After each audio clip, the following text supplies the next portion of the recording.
Na hayo nayo yakijiri kwa Were, wanawake wamehimizwa kujitokeza na kuchukua nafasi za uongozi ili kuhakikisha uwazi, ubora wa kazi na matumizi sahihi ya rasilimali za umma kwa lengo la kukuza uwajibikaji katika kijamii kaunti ya Makueni. Wanawake wanatajwa kuwa na uwezo mkubwa wa kusimamia mabadiliko chanya pamoja na kuimarisha uadilifu katika usimamizi wa miradi ya maendeleo. Brian Nzioki ametuandalia taarifa hii kwa kina.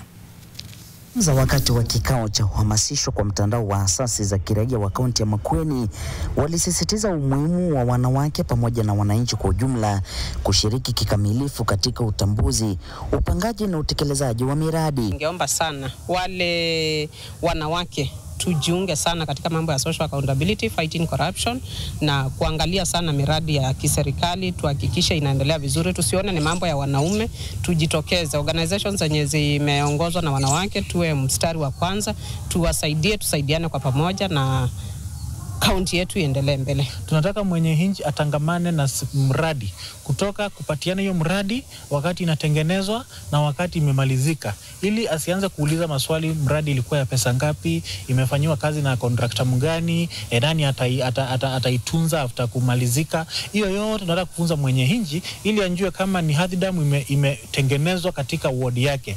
Mashirika yamekuwa pia yakitusaidia sana pia kufundisha maofficers wetu, especially upande wa devolution ambao tunahusika sana na kazi ya wananchi.